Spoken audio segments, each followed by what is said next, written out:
The 1980s were a turbulent time for American automakers. Struggling to keep pace with Japanese efficiency and European engineering, Detroit turned to downsizing, cost-cutting, and often rushed innovation. While safety standards had technically improved compared to the 1970s, many American cars of the 80s were still plagued by poor build quality, underdeveloped safety systems, and design flaws that made them risky on the road. Here are some of the most dangerous American cars of the 1980s. Machines that may have looked like progress on paper, but proved to be hazardous in practice. Dear viewer, don't forget to subscribe to the channel. Thanks for your support. Number 10. By 1980, most people assumed the Pinto had run its course. After all, it had already become shorthand for corporate negligence and dangerous design, launched in 1971 as a cheap, compact alternative to imports, but quickly gained infamy for its explosive rear-end fuel tank. Even after multiple redesigns and safety patches, the core issue never really went away.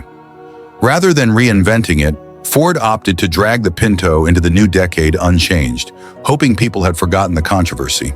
They hadn't. Let's get straight to the point. The 1980 Pinto still retained a rear-mounted fuel tank that was dangerously exposed in rear-end collisions. Although Ford made minor updates, the core design flaw remained. The fuel tank sat just behind the rear axle, with no effective shielding. Even low-speed collisions could rupture the tank. Fuel leakage plus sparks equals a literal fireball risk. The 1978 recall required a few protective reinforcements like shields and longer filler necks, but the basic architecture was still flawed by 1980. By the time Ford issued a recall in 1978 after public and legal pressure, over 1.5 million Pintos had been sold. The 1980 model was still based on the same platform, still built with the same structural weak points, and still carried the stigma of the earlier, more volatile models. Ford had slapped on patches, not redesigns, and crash testing still showed the Pinto as vulnerable, especially in rear-end impacts over 30 miles per hour. The Pinto's notoriety wasn't just about engineering, it was about ethics. An internal Ford memo, the infamous Pinto memo, had calculated that the cost of retrofitting all Pintos equals $11 per car. The cost of potential lawsuits for burn deaths equals less. This chilling calculus defined public perception. Even if the 1980 Pinto was less dangerous than its early siblings, it was still a symbol of profit over safety. And that's a hard label to shake. The Pinto didn't just have a bad gas tank.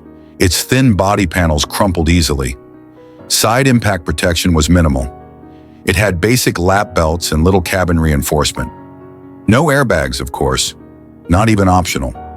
So while the fire risk got all the headlines, general occupant protection was also poor. In any serious crash, front or side, injury risk was high. By 1980, the Pinto wasn't just unsafe, it was embarrassingly outdated. Sluggish 2.3-liter four-cylinder engine. Wobbly handling, cramped interior, dated styling that screamed 1974. Even low-income buyers began looking elsewhere, at safer, better-designed imports like the Honda Civic or Toyota Corolla. The Pinto no longer had price or reliability on its side.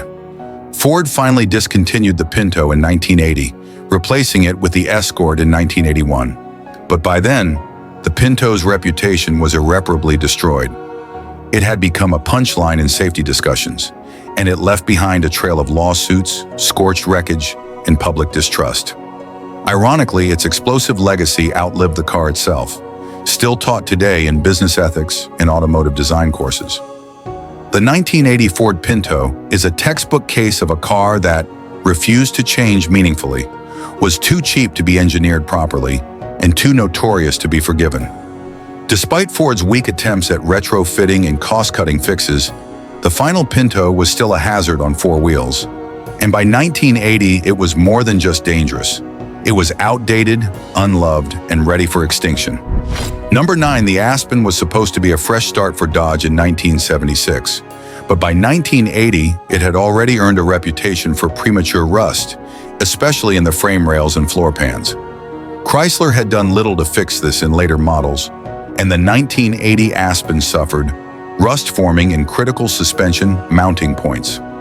accelerated corrosion even in non-snowbelt areas, structural degradation that compromised crashworthiness. It was bad enough that buyers reported visible rust within the first year of ownership, a death sentence for resale value and structural integrity.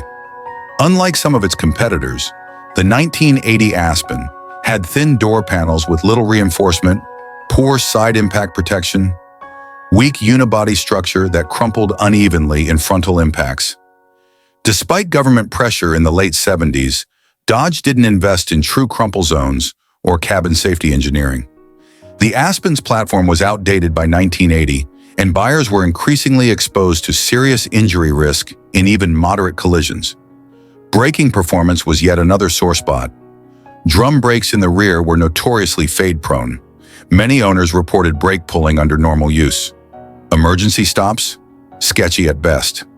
Tests at the time showed that brake distances were longer than average, and the Aspen's unpredictable pedal feel made it even worse. It wasn't just ineffective, it was dangerous. The Aspen's torsion bar front suspension and leaf springs in the rear made for a soft, floaty ride, excessive body roll in corners, poor road feedback, especially during evasive maneuvers. Combine this with vague steering, and you had a car that didn't inspire confidence at highway speeds or during emergency lane changes. And let's not forget that those rust-prone frame rails could cause the suspension to go out of alignment, or worse, collapse entirely if corrosion was left unchecked. It wasn't just the structural flaws. Engines, especially the two 25/6, were rugged but notorious for stalling and idle issues. Poor electrical grounding caused flickering lights and instrument failures. Fit and finish inside the cabin was generous to call rough. Even basic things like door latches, trim panels, and climate controls were known to malfunction early and often. By the dawn of the 1980s, the Dodge Aspen was outclassed by the Chevy Citation and Japanese compacts, losing appeal to fleet buyers due to rising warranty claims, already being phased out in favor of the front-wheel drive Aries K car. It had no modern safety features, no structural upgrades, and a reputation that had already curdled into a joke among mechanics. The 1980 Dodge Aspen was a car that Chrysler should have quietly retired before it ever hit showroom floors, structurally compromised by rust, weak in every crash safety metric, sloppy to drive, and unreliable to maintain. It tried to compete in a segment that demanded precision and innovation, but instead offered corrosion, compromises, and corner cutting.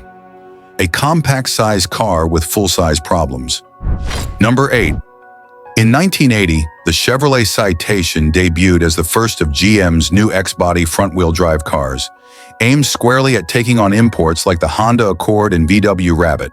It promised roomy interior with a smaller footprint, better fuel economy, European-style handling, a break from rear-wheel drive tradition, but in reality, it became one of the most recalled cars of its time and a safety liability for millions.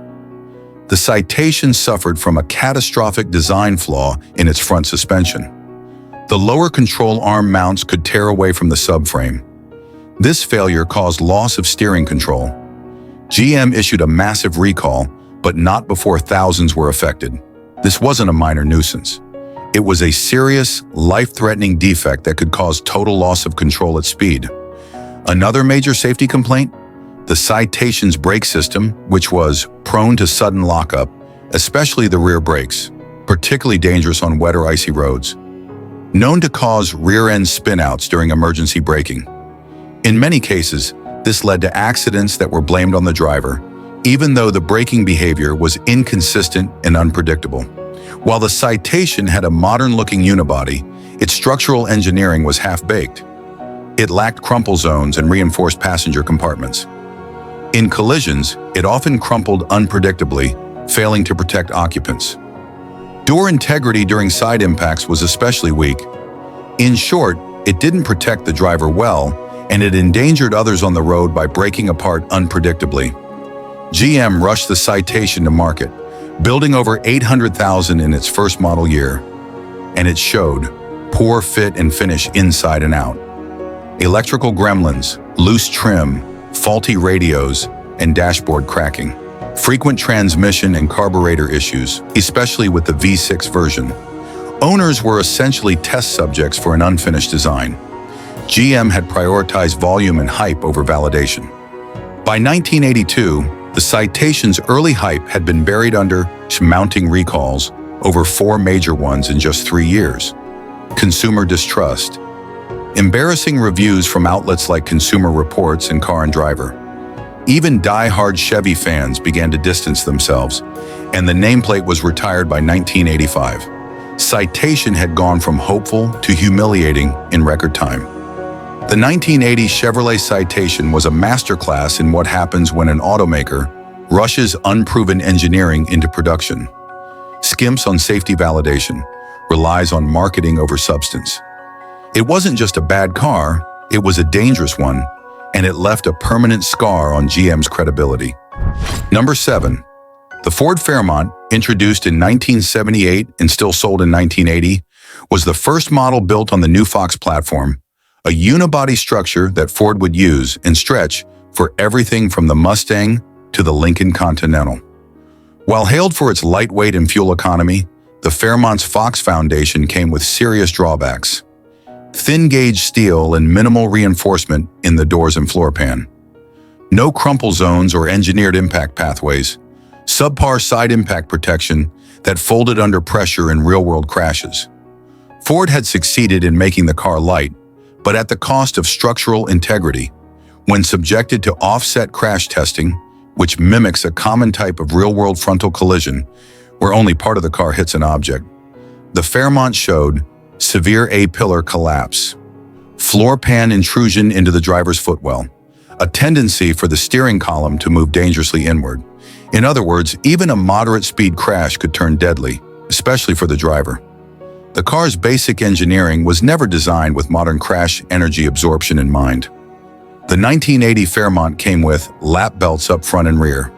No airbags, still several years away, for most vehicles. No pretensioners or crumple zones. Optional shoulder belts that few buyers opted for.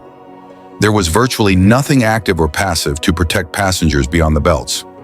No ABS, no side protection, no collapsible steering column in the base models.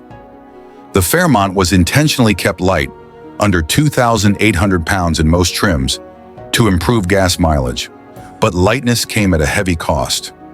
In collisions with heavier vehicles, which was most cars of the era, the Fairmont crumpled like a soda can. Side impacts could push the door directly into the seat. The low curb weight meant more force transferred to passengers, not absorbed by the car. In a multi-vehicle collision, Fairmont passengers often suffered disproportionate injuries compared to those in larger or more reinforced cars. While not as infamously deadly as the Pinto, the Fairmont's rear lacked reinforced bumper structures, used cheap materials behind the rear fascia, offered poor fuel tank protection, especially in high-speed rear-end collisions. It wasn't just the front or sides that were risky. The car was an all-around danger zone in a crash. The Fox platform was improved over the years, the Mustang and later Thunderbirds, but the 1980 Fairmont remained a cheap, under-engineered budget car with outdated safety priorities. It didn't sell on safety. It sold on price, not simplicity, gas mileage. That made it popular, but popularity doesn't equal protection. The 1980 Ford Fairmont was marketed as a modern, practical, fuel-efficient sedan, but its structure was weak, its safety features were minimal, and in a crash it offered little more than hope and a lap belt. It wasn't maliciously designed, but it was designed for economy, not survival. Number 6, the Chevrolet Chevet, introduced in 1976 and still going strong by 1980, was General Motors' attempt at offering a bare-bones, fuel-efficient compact during a time of oil crises and changing consumer demands. But with that thriftiness came a grim trade-off. No crash safety engineering to speak of, minimal side impact protection. A cramped engine bay that doubled as a battering ram in collisions. The Chevet wasn't just cheap, it was hazardous. One of the most notorious issues with the 1980 Chevet in crash scenarios was front-end intrusion. Here's what that looked like in practice.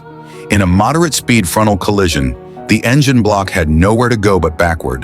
The result? The firewall would buckle, and the engine or transaxle could invade the footwell. Driver and passenger leg injuries were not uncommon, and sometimes severe. There was no engineered crumple zone to absorb or redirect energy, just sheet metal and a prayer. Despite being marketed as a nimble urban runabout, the Chevet had lap belts only in some trims. Shoulder belts were optional or poorly integrated. No side reinforcements in the doors, just outer panels and thin padding, a steering column that could collapse the wrong way in certain impacts. Steel dashboard supports that became blunt hazards in a collision. The car's light curb weight, around 2,100 pounds, meant any crash with a heavier vehicle, which was basically everything else on the road, was catastrophic. While not as infamous as the Ford Pinto, the Chevet's rear end had its own issues. Poor protection of the fuel tank in rear-end collisions, a thin rear subframe that offered little resistance to high-speed impacts, minimal rear crush space, especially in hatchback versions. Rear passengers, if any, had virtually no protection in the event of a hit from behind. GM designed the Chevet to be cheap to build, cheap to fix, cheap to own, but cheap and safe rarely go hand in hand. The car was never intended to excel in any safety category. Its crash test performance, when evaluated later against modern standards, was abysmal, and since safety regulations for compacts were minimal in 1980, GM could legally cut corners. Despite all of this, the Chevet sold well. People needed cheap cars. Gas was expensive. The Chevet seemed like a practical solution, but the reality was this. It was dangerous in any high-speed collision. It offered minimal protection to its occupants. It was outdated even by 1980 standards. The 1980 Chevrolet Chevet may have looked like a simple economy car, and that's exactly what it was.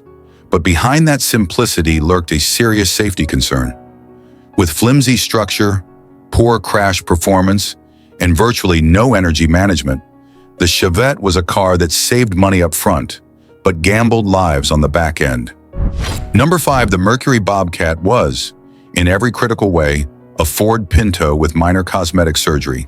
It shared the same chassis, the same body shell, the same engine options, and unfortunately, the same dangerous fuel system.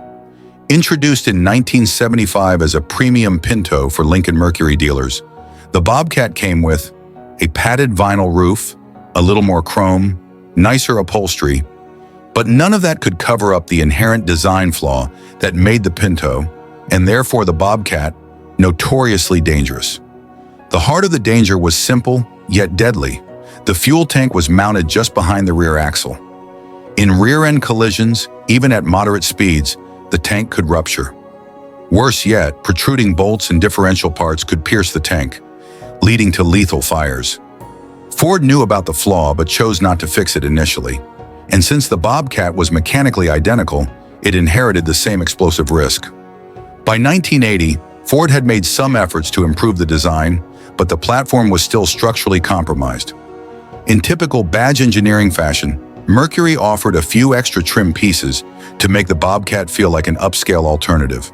Padded dashboard, optional wood grain interior accents, a slightly quieter cabin, but under the surface there was no meaningful structural reinforcement, no improvement to the rear crumple zone, no airbag, of course, and only basic lap and shoulder belts. You were still driving a ticking time bomb with nicer floor mats. The auto industry in 1980 was starting to adapt to new safety expectations, especially with the rise of Japanese compacts and better engineered imports. But the Bobcat, still riding on a 1970 platform, still featuring a live rear axle, vague steering, and poor crashworthiness, still unable to compete with the safety and efficiency of the Honda Civic or Toyota Corolla. Mercury quietly retired the Bobcat in 1980, the last year it was offered, without much fanfare. Despite its name, the Mercury Bobcat wasn't a predator. It was prey in any accident scenario. Its legacy is inseparable from the Pintos. Both were cost-cutting case studies. Both prioritized profits over protection, and both became symbols of corporate negligence. Even with minor visual differences, the Bobcat could never escape the Pinto's shadow or its reputation. The 1980 Mercury Bobcat stands as a perfect example of how rebranding a bad idea doesn't make it better. No amount of chrome or plush vinyl could erase the fact that it was a known fire hazard on wheels. In the end, it was the same deadly formula with nicer hubcaps. Number 4. At first glance, the 1980 Omega seemed like a step forward for Oldsmobile. Clean, squared-off lines. Oldsmobile's signature split grille, available in coupe, sedan, and hatchback body styles. Well-dressed with optional vinyl roofs, wire wheel covers, and plenty of badging. It aimed to provide an upscale alternative to the compact segment. In theory, it was supposed to appeal to buyers who wanted Oldsmobile prestige in a smaller, more fuel-efficient package. But under the skin, that's where the trouble started. The 1980 Omega was part of GM's new X-Body family, which included Chevrolet Citation, Buick Skylark, Pontiac Phoenix. All of them shared a front-wheel drive layout, new for GM compacts, unproven engineering, a heavy reliance on cost-cutting. These cars were supposed to be modern, efficient alternatives to the imports sweeping the US market, but they were rushed into production without proper testing, and it showed badly. One of the biggest black eyes for the 1980 Omega was its dangerous handling thanks to poorly tuned McPherson strut suspension, flawed rear trailing arm design, uneven weight distribution. Drivers complained of sudden oversteer at high speeds, loss of control during panic braking or quick lane changes. Sloppy steering feel that inspired no confidence. For a car that wore the Oldsmobile badge, once a symbol of middle-class success, it felt unstable and unsafe behind the wheel. Just like its siblings, the Omega was a victim of early 80s GM build quality issues, including panels that didn't align properly, rattling trim pieces, failing electronics, transmission slippage, brake problems, especially front disc lockup. Owners frequently brought them back to the dealer, only to find that fixes were temporary or half-hearted. The Omega's reputation nosedived almost immediately. By 1981, the problems had gotten so bad that GM issued multiple recalls across its X-Body line. These included brake proportioning valve failures, suspension linkage issues, power steering malfunctions. The Omega, despite looking more dignified than its Chevy or Pontiac siblings, was no safer or better built. The Omega name had once carried some weight in the Oldsmobile lineup, but by 1980 it was all badge, no backbone. Sales dropped, customer confidence evaporated, and even loyal GM buyers started turning toward imports. Within a few short years, the Omega, like the Citation, was barely a footnote in Oldsmobile history. No collector nostalgia, no cult following. Just a reminder of how bad badge engineering can be when there's no substance beneath the styling. The 1980 Oldsmobile Omega stands as a cautionary tale, how a fancy badge can't hide bad engineering, how rushed innovation can destroy a brand's trust, and how one bad platform, GM's X-Body, can sink 4 different cars at once. It may have looked respectable at the curb, but once you turn the key, you were rolling the dice with a lemon on wheels. Number 3. When Chrysler introduced the Omni in the late 1970s, it was marketed as a practical, affordable, European-inspired hatchback for American buyers. Chrysler had borrowed heavily from the Simca Horizon, a French design under their European division, and tried to adapt it for the US market. It promised front-wheel drive, room for 5, decent gas mileage during the energy crisis, a modern hatchback layout. But for all its good intentions, the 1980 model was barely holding together behind the brochure hype. One of the Omni's biggest sins was its structural fragility. The unibody design was lightweight to the point of being flimsy. Crash tests showed poor energy absorption, especially in side and rear impacts. The narrow track width and tall body profile meant rollover potential was real. It might have seemed practical, but the moment you were in a serious accident, it became painfully clear how little protection it offered. 1980 was not a good year for Omni owners who valued their stopping power. Common issues included brake fade during sustained use, rear drum brakes that locked under light pressure, spongy pedal feel that gave drivers little confidence. There were numerous complaints of inconsistent braking and long stopping distances. Dangerous traits in a lightweight car that needed everything to go right in an emergency stop. As was typical for Chrysler at the time, fit and finish were an afterthought. Dashboards cracked easily, interior panels rattled after a few months, door seals leaked during rain, wiring problems plagued early electrical systems. While the Omni had a basic charm when new, it aged like milk and often showed its flaws by the time it hit 30,000 miles.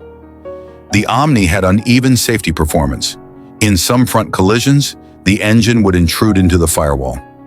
Rear-end impacts often collapsed the hatch area with minimal protection for backseat passengers. The thin side panels meant little buffer in a T-bone collision. Safety features were minimal. You had lap belts and basic structure, but no crumple zones, no reinforced doors, and certainly no airbags.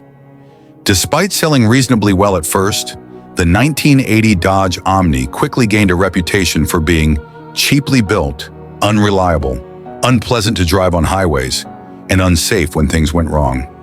As newer compacts from Japan arrived with better engineering, the Omni faded into obscurity. Few mourned its departure. The 1980 Dodge Omni is a car that tried to be modern but was let down by a fragile structure, poor braking and handling, and Chrysler's corner-cutting approach to quality. It may have looked like an affordable, forward-thinking hatchback, but in reality, it was a fragile tin box that struggled to keep up with both traffic and safety standards. Number 2. In the late 1970s, GM was under pressure to downsize everything.